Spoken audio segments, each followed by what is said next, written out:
पढ़ के पठान साहब, बता दूं एक ना। भी कुछ ऐसी बात आप आपत्तिजनक आपके बताइए। नॉलेज में है, आपकी जानकारी में है कि सरस्वती शिशु मंदिर की भी जांच होनी चाहिए, वहां पर भी पाठ्यक्रम जांचे जाने चाहिए? क्योंकि ये तो सारंग साहब तो बकायदा बता रहे हैं कि वहां किस तरीके के सवाल जवाब पूछे जा रहे हैं। सारंग साहब एक वरिष्ठ नेता है, एक थोड़े समझदार इंसान है, तो मैं इनसे 3-4 सवाल करूंगा। अभी इन्होंने कहा कि मदरसा से देशद्रोह पढ़ाया जाता है, देशद्रोही निकलते, तो मैं पूछना चाहूंगा सारंग साहब, नथुराम गोडसे कौन से मदरसे से पढ़ा हुआ था जिसने हमारे father of the nation Mahatma Gandhi का कत्ल कर दिया? अब मुझे दूसरा सवाल ये है कि वो कौन से रेडिकलाइज लोग थे, कौन से मदरसे से पढ़ के आए थे जिसने हमारे पार्टी के president member of parliament barrister Asaduddin Owaisi साहब के ऊपर हमला कर दिया था? बात नंबर 3, वो बताइए वो कौन से मदरसे से पढ़ के आए थे सारंग साहब जिसने बिल्किस बानो के परिवार का, उसकी मां का बलात्कार किया, उसका कत्ल किया, उसकी बहन का बलात्कार किया, उसका कत्ल किया, उसका बलात्कार किया, जब वो प्रेग्नेंट थी उसकी 3 साल की बच्ची का सर पत्थर से फोड़ के मार दिया? कौन से मदरसे से पढ़ के आए थे वो लोग, जरा बताएंगे मुझे उन लोगों का नाम? अरे आपका टारगेट सिर्फ एक ही चीज है कि मुसलमानों को परेशान करना। चलिए शिशु मंदिर से कुछ नहीं होता, मैं आपको बताता हूं कहां पढ़ाई होती है। ये धर्म सांसद के नाम पर जो धर्म सांसद आयोजन किया जाता है, जहां पर गीता का पाठ पढ़ाना चाहिए, वहां पर क्या पाठ पढ़ाया जाता है पता है अर्पिता जी आपको?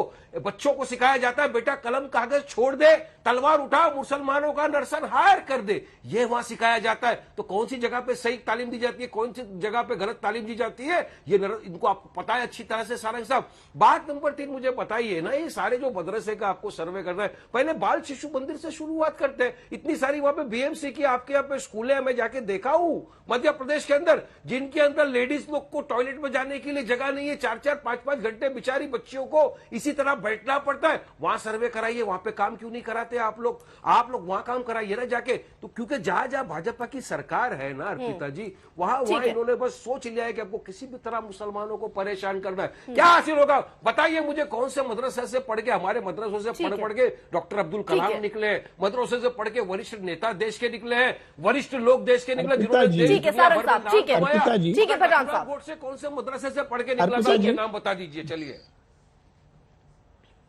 अर्पिता जी, वारिस पठान जी ने बहुत साहित्यिक भाषा में बहुत सारे उदाहरण दिए। वो मुझे ये भी बता दें कि ओवैसी जी के भाई जो ये कहते हैं कि हमें 2 घंटे मिल जाए तो हम हिंदुओं का सर कलम कर देंगे, वो बता दें कि वो कौन से मदरसे से पढ़े हैं।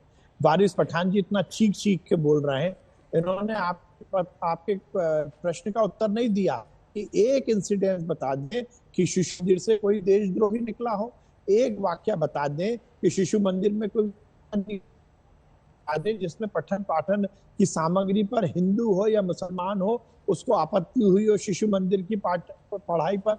अब देखिए, मैं तो बहुत सारे एग्जाम्पल दे सकता हूं। आप यदि बातें कर रहे हैं जी कि उज्जैन में कोई एक धार्मिक जुलूस निकलता है तो उस पर पत्थर क्यों चलते हैं, देखिए बात निकलेगी तो दूर तलक जाएगी।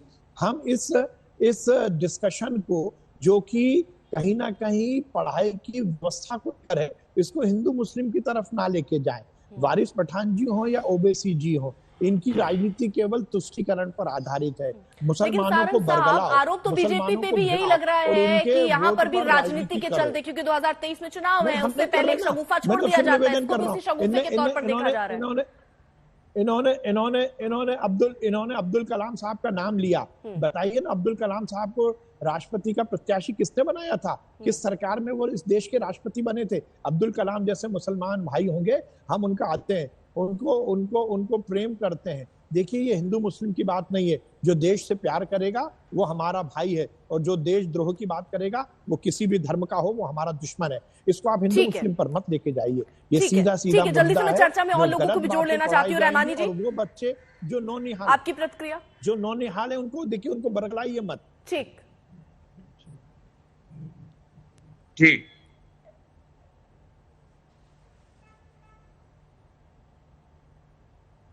आपने मुझसे कुछ पूछा है? जी रहमानी साहब, ये जो फैसला सरकार लेकर आई है, इसमें आपको क्या लगता है, किस तरीके से फैसले होने चाहिए? सर्वे होने में कोई दिक्कत है, या आपका अपना स्टैंड क्या है कि नहीं ऐसा नहीं होना चाहिए, या सब जगह पहले आप सर्वे कराइए?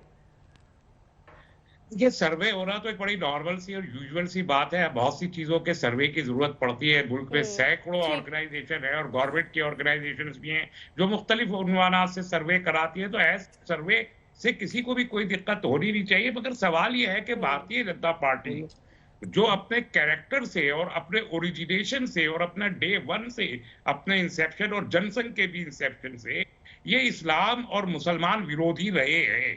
इसमें कोई दो राय नहीं, उनकी पार्टी की पॉलिसी है वो, और इसलिए वो टारगेट करते हैं। मदरसों में आतंकवाद की तालीम हरगिज भी नहीं दी जाती, ये बात एक जमाना जानता है, पूरा लेकिन देश भी रहमानी जानता है, साहब, सारी अभी दुनिया सारंग साहब जानती ने जो है। सवाल बताए, लेकिन किस किस तरीके के सवाल वहां पर होते हैं, उस पर सर आपका जवाब। ऐसे सवाल होते हैं मैं वही जहां पर ये बताने बताया जा रहा था है कि अगर ऐसे कोई दूसरे धर्म को मानता है तो वो कौन हुआ, इस तरीके के सवाल सर फिर कैसे, वो कैसे बच्चा ग्रो करेगा?